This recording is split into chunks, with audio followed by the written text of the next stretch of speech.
केंद्र सरकार ने हायर एजुकेशन को ग्लोबल स्टैंडर्ड पर ले जाने का सपना दिखाया, जैसे आईआईटीज, आईआईएम्स, सेंट्रल यूनिवर्सिटीज और आईआईएसईआरएस। लेकिन इन संस्थानों की असली तस्वीर कुछ और ही है। हर 4 में से एक फैकल्टी पोस्ट खाली पड़ी है। हर दूसरा नॉन टीचिंग पद बिना स्टाफ के पड़ा हुआ है। टीचर्स को कॉन्ट्रैक्ट पर रखा जाता है ताकि आरक्षण का लाभ लेने वाले बेरोजगार ही रहें और ठेके पर आने वालों को भी अगले साल बाहर का रास्ता दिखा दिया जाता है। देश के बड़े बड़े संस्थानों में आरक्षण लागू करना तो दूर, वंचित समुदायों से एक टीचर भी नहीं है। ये सरकारी संसदीय समिति की रिपोर्ट के आंकड़े हैं, मैं नहीं कह रहा हूं।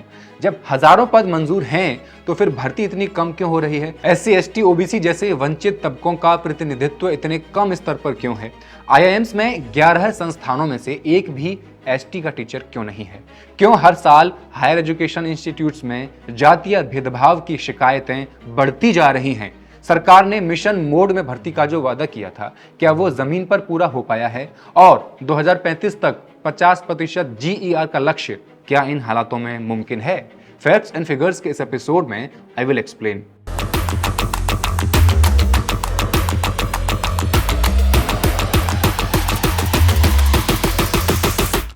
नमस्कार, मैं हेमंत और आप मॉलिटिक्स देख रहे हैं। भारत की सेंट्रल यूनिवर्सिटीज में हर 4 में से एक टीचर का पद खाली पड़ा है। कॉलेजेस और यूनिवर्सिटीज में खाली पदों को भरने के लिए कॉन्ट्रैक्ट पर टीचरों की भर्ती की जा रही है। कॉन्ट्रैक्ट खत्म होते ही उन टीचर्स में से 90% को टाटा बाय बाय बोल दिया जाता है। हद इस बात की है कि देश के आईआईटीज और आईआईएम्स जैसे नामी गिरामी संस्थान खुलेआम वंचितों का आरक्षण भी खा रहे हैं। ये खुलासे पार्लियामेंट्री स्टैंडिंग कमेटी की एजुकेशन, विमेन, चिल्ड्रन, यूथ और स्पोर्ट्स पर पेश की गई एक रिपोर्ट में किए गए हैं। इस रिपोर्ट में देश के हायर एजुकेशन इंस्टीट्यूट्स की हालत और केंद्र सरकार की योजनाओं की जमीनी हकीकत को उजागर किया गया है। दुनिया भर में मजदूरों के अधिकारों की रक्षा करने वाली इंटरनेशनल लेबर ऑर्गेनाइजेशन की 2024 की रिपोर्ट के मुताबिक भारत में हर 3 में से 2 बेरोजगार नौजवान वो हैं जिन्होंने सेकेंडरी या उससे ऊपर की पढ़ाई पूरी कर ली है, जबकि जो ग्रेजुएट्स हैं उनमें बेरोजगारी की दर लगभग 29% है, जबकि जो अनपढ़ हैं उनमें बेरोजगारी की दर 3.4% है। यानी ग्रेजुएट्स हमारे देश में अनपढ़ों से भी लगभग 9 गुना ज्यादा बेरोजगार हैं। राज्य सरकारें हों या के हों केंद्र सरकार, कई बार भर्ती के वक्त कुछ पद एनएफएस यानी नॉट फाउंड सूटेबल बताकर खाली छोड़ दिए जाते हैं। अक्सर टेक्निकल, डिजिटल और सॉफ्ट स्किल्स की कमी बताई जाती है, लेकिन पढ़ाई पूरी करने के बाद भी नौजवान काम के लायक नहीं बन पा रहे हैं। तो हमारे हायर एजुकेशन पर सवाल उठता है, वो आखिर किस चीज की तैयारी करा रहे हैं? 31 दिसंबर 2024 तक देश की 57 सेंट्रल यूनिवर्सिटीज में 5400 से ज्यादा टीचिंग पद खाली पड़े हैं। देश की 10 सेंट्रल यूनिवर्सिटीज ऐसी हैं जहां परमानेंट वाइस चांसलर तक नियुक्त नहीं हो पाया है। इंडस्ट्री ट्रेनिंग देने वाली एक संस्था बोट यानी बोर्ड ऑफ अप्रेंटिसशिप ट्रेनिंग में भी करीब 16% टीचिंग पद खाली पड़े हैं। जब खाली पड़े हुए पद भरे नहीं जाते हैं तो ये सीधे सीधे युवाओं की एम्प्लॉयबिलिटी को अफेक्ट करता है। और बात अगर CFTIS यानी सेंट्रली फंडेड टेक्निकल इंस्टीट्यूट्स की करें, जो भारत सरकार द्वारा वित्त पोषित हायर टेक्निकल इंस्टीट्यूशंस हैं, उनमें तो हर 4 में से एक फैकल्टी का पद खाली है। इनमें कुल 1388 पदों में से 374 पद खाली हैं, यानी करीब 27% की कमी है। इस रिपोर्ट में बताया गया है कि 31 जनवरी 2025 तक देश की सेंट्रल यूनिवर्सिटीज में कुल 18,940 टीचिंग पद मंजूर थे, स्वीकृत थे, जिनमें से 5410 यानी करीब 29% पद खाली थे। बोर्ड में 158 में से 25 पद यानी करीब 16% टीचिंग स्टाफ की कमी है। सेंट्रल यूनिवर्सिटीज में सबसे ज्यादा यानी लगभग आधे से ज्यादा खाली पद प्रोफेसर्स के हैं। यानी प्रोफेसर्स के पद ज्यादा खाली होना ये बता रहा है कि सेंट्रल यूनिवर्सिटीज में सबसे ज्यादा कमी एक्सपीरियंस्ड टीचर्स की है और रिसर्च करने वालों की है, लीडरशिप वालों की है। आंकड़ों पर नजर डालते हैं। 31 जनवरी 2025 तक प्रोफेसर के कुल 2540 पदों में से 1427 खाली थे, यानी कि 56%। एसोसिएट प्रोफेसर के 5102 पदों में से 1953 खाली थे, यानी कि 38%। और असिस्टेंट प्रोफेसर के 11,298 में से 2030 पद खाली थे, यानी 18% की कमी। कमेटी ने इस बात पर भी गहरी नाराजगी जताई कि देश की 10 सेंट्रल यूनिवर्सिटीज बिना रेगुलर वाइस चांसलर के चल रही हैं। IIAS शिमला में डायरेक्टर का पद अगस्त 2021 से खाली पड़ा है। BHU की एग्जीक्यूटिव काउंसिल जून 2021 से ठप पड़ी है। 2024 में सेंट्रल यूनिवर्सिटीज में 5400 से ज्यादा टीचिंग पद खाली थे, लेकिन 31 जनवरी 2025 तक इनमें सिर्फ 721 पद ही भरे गए। अब अगर बात नॉन टीचिंग स्टाफ की करें तो 31 जनवरी 2025 तक 16,600 से ज्यादा पद ऐसे खाली थे जो नॉन टीचिंग से थे। इनमें से 4120 पदों के लिए विज्ञापन निकाला गया था, लेकिन भर्ती सिर्फ 3700 लोगों की हुई। जब जरूरत के मुताबिक कैंडिडेट्स उपलब्ध हैं तो बाकी 75% पदों के लिए विज्ञापन क्यों नहीं निकाला गया? IISER की बात करें तो देश भर में 7 IISER यानी Indian institutes of science education and research हैं। यहाँ 2024 में 185 फैकल्टी पद खाली थे, लेकिन साल भर में सिर्फ 80 पदों पर ही भर्ती हो सकी। यही हाल 2023 में भी था, लगभग आधे से पद खाली रहे। इस ग्राफ को देखकर साफ दिखता है कि IISERS में हर साल रिक्तियों की संख्या ज्यादा रही, लेकिन भर्तियां कम हुई। फिर चाहे 2019 में 143 खाली पद पर 61 भर्ती हो या 20, 21, 22, 23 और 2024 के आंकड़े हों। पूरा डेटा स्क्रीन पर है, आप देख सकते हैं। यानी पिछले 6 सालों का ट्रेंड यही बताता है कि हर साल रिक्तियां तो बढ़ रही हैं, लेकिन भर्तियों की रफ्तार बेहद धीमी है। जब देश को साइंस और रिसर्च के फील्ड में आगे बढ़ना है तो IISER जैसे संस्थानों में सैकड़ों फैकल्टी पद लगातार खाली क्यों हैं, इस बात का जवाब कौन देगा? अब अगर हम बात करें IISERS में नॉन टीचिंग स्टाफ की तो ये रहे आंकड़े। 2019 में 206 पद खाली थे, जबकि भर्ती हुई सिर्फ 82 पद। 24 के अंत तक 144 पद खाली थे, लेकिन सिर्फ 42 पर ही भर्ती हो पाई।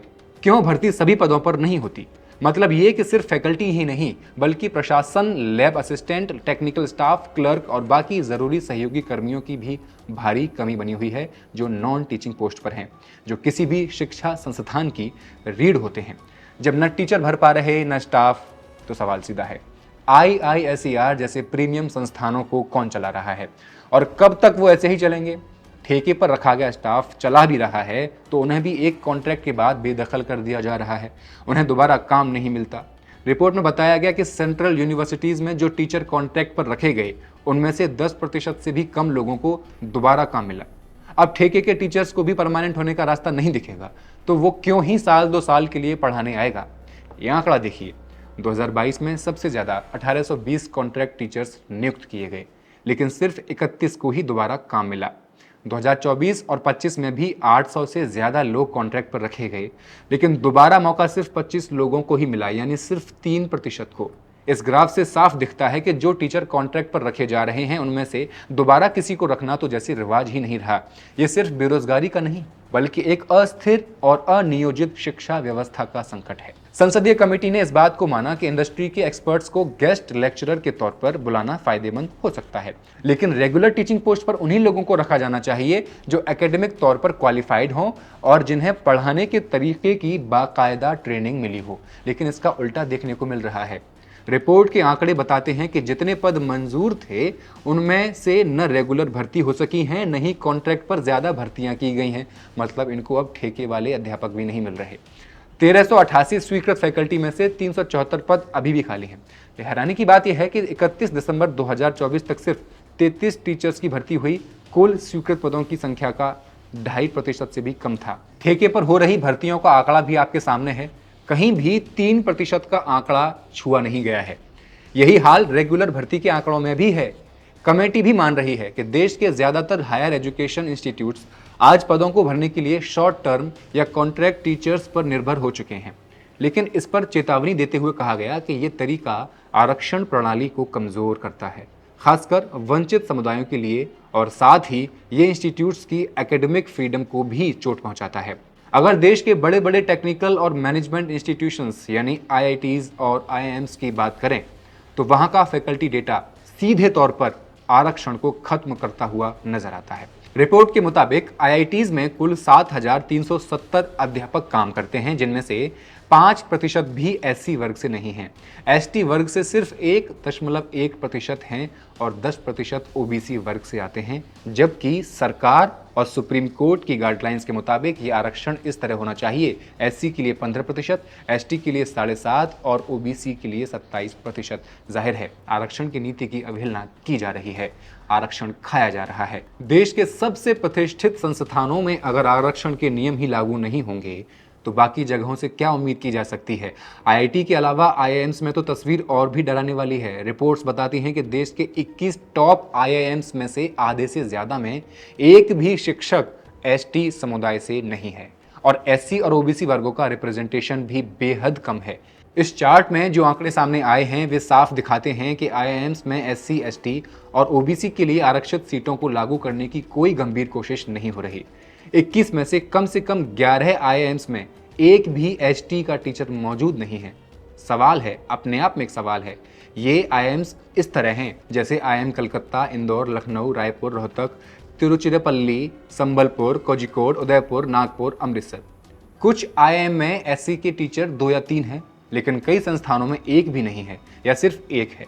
जैसे आईआईएम इंदौर में एक भी ऐसी फैकल्टी नहीं है, जबकि देश में इन संस्थानों की स्वीकृत फैकल्टी संख्या 100 से भी ऊपर है। ओबीसी फैकल्टी की संख्या भी कहीं संतुलन में नहीं है। आईआईएम अहमदाबाद में ओबीसी फैकल्टी की संख्या 0 है। आईआईएम इंदौर में सिर्फ 3 है। आईआईएम बेंगलोर में 120 फैकल्टी में से सिर्फ 1 एसटी, 5 फैकल्टी एससी की हैं और आईआईएम कलकत्ता में 126 में से कोई एसटी नहीं, सिर्फ 2 एससी, 4 ओबीसी। ये सिर्फ आंकड़े नहीं हैं, सिस्टम की निष्क्रियता और सामाजिक न्याय के प्रति उदासीनता की तस्वीर है। अब समिति ने भी इस बात को स्वीकार किया है कि एसटी समुदाय, खासकर आदिवासी समाज से आने वाले प्रोफेसर्स की संख्या इतनी कम क्यों है। इसके पीछे एक गहरा और जमीनी कारण है।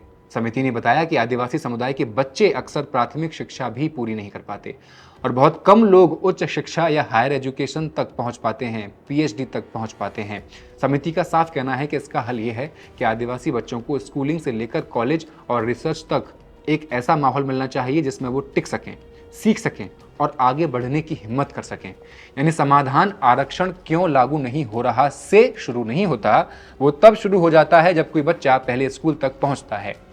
समिति ने यह भी सिफारिश की कि department of school education and literacy को इस दिशा में विशेष कार्यक्रम शुरू करने चाहिए।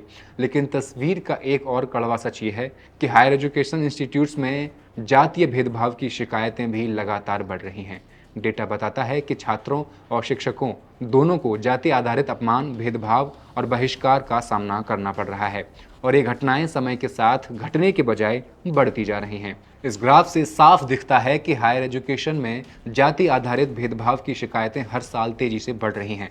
साल 2019 और 20 से 24 तक सैकड़ों शिकायतें मिली और न जाने कितनी शिकायतें ऐसी होंगी जो दर्ज नहीं की गई होंगी या नहीं कराई गई होंगी। चार्ट दिखा रहा है कि सिर्फ पिछले 2 सालों में शिकायतों की संख्या 2 गुनी से ज्यादा हो गई है। समिति ने सुप्रीम कोर्ट की उस सख्त हिदायत को दोहराया जिसमें हायर एजुकेशन को निर्देश दिया गया था कि वे इक्वल अपॉर्चुनिटी सेल्स के कामकाज से जुड़ा डेटा सार्वजनिक करें जो वंचित समुदायों के छात्रों की शिकायतों को देखती है। लेकिन डेटा से यही जाहिर होता है कि इन शिकायतों को न तो गंभीरता से लिया जा रहा है और न ही इक्वल अपॉर्चुनिटी सेल्स प्रभावी ढंग से काम कर पा रही है। इसके अलावा 2021 में एक बड़ा ऐलान और हुआ था। Higher education secretary Amit Khare ने अगस्त 2021 में सभी सेंट्रल यूनिवर्सिटीज़, आईआईटीज़, एनआईटीज़ और आईआईएम्स को निर्देश दिया था कि एससी, एसटी और ओबीसी जैसे वंचित जातियों के लिए खाली पड़ी फैकल्टी की सीटों को मिशन मोड में सितंबर 2022 तक भर दिया जाए। उसी साल यानी 2021 में 1439 खाली पदों की पहचान की गई थी, लेकिन इनमें से सिर्फ 449 पद ही आरक्षित वर्गों के उम्मीदवारों से भरे जा सके और ये जानकारी द हिंदू की एक रिपोर्ट में दी गई थी। रिपोर्ट बताती है सरकार द्वारा चलाया गया मिशन मोड तब कामयाब कहलाएगा जब हर संस्थान में न सिर्फ सीटें भरी जाएंगी बल्कि बराबरी से भरी जाएंगी।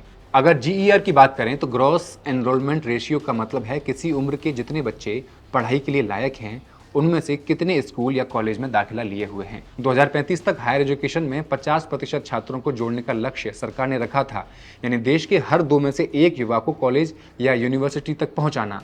भारत में हायर एजुकेशन में जीईआर लगभग 28.4%, यानी 18 से 23 वर्ष के हर 100 योग्य युवा में से लगभग 28 ने ही किसी न किसी रूप में कॉलेज या यूनिवर्सिटी में दाखिला लिया हुआ है। इसलिए शायद समिति ने माना इस लक्ष्य तक पहुंचने के लिए सिर्फ घोषणाएं नहीं, जमीन पर ठोस कदमों की जरूरत है। धन्यवाद।